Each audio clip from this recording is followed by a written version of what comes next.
पहले ये सरकार 3 एंटी फार्मर बिल लेके आई, 1.5 साल तक किसान सड़कों पे रहा, संघर्ष करता रहा, पंजाब ने अगुवाई की और उसके बाद वो जो तीनों कानून वापस लेने पड़े सरकार को, क्योंकि किसान की रोजी रोटी का सवाल था। उसके बाद सर अग्निवीर के माध्यम से लाखों नौजवानों का जो है फ्यूचर, भविष्य से खिलवाड़ किया गया, जो देश की सेवा करने चाहते थे, और नौजवानों ने कितने समय, लंबे समय तक और आज भी वो संघर्ष कर रहे हैं, क्योंकि अग्निवीर के माध्यम से ना सिर्फ एम्प्लॉयमेंट बल्कि जो देश की सेवा करना चाहते हैं नौजवान, उनको भी रोका जा रहा है।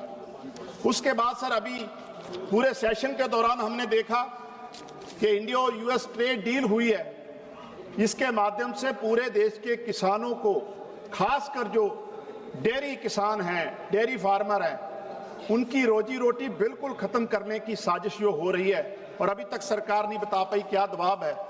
और अब जो ये इंडस्ट्रियल रिलेशन कोड के माध्यम से वो मजदूर जो इस देश की बुनियाद है सर, इस देश की डेवलपमेंट में, इस देश की तरक्की में सबसे बड़ा अगर योगदान है किसी का तो वो हमारे मजदूर भाइयों का है।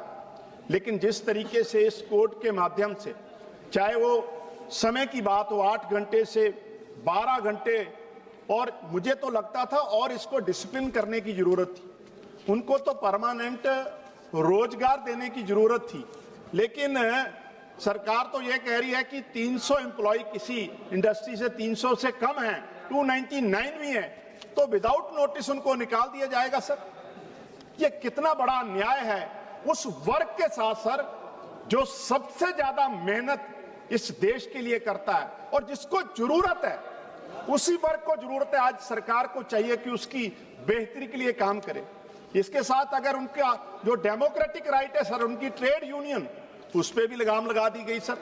ट्रेड यूनियन के माध्यम से अपने अधिकारों की वो लड़ाई लड़ते थे, लेकिन जिस तरह की इसमें पैमाना रखा है कि किसी भी यूनियन के अगर 50 से कम मेंबर है तो वो यूनियन रजिस्टर्ड नहीं हो सकती, ये तो सरासर अन्याय है सर। ये मुझे लगता है जो फेडरल हमारा संविधान का बेसिक स्ट्रक्चर है, उसकी स्पिरिट के खिलाफ है सर।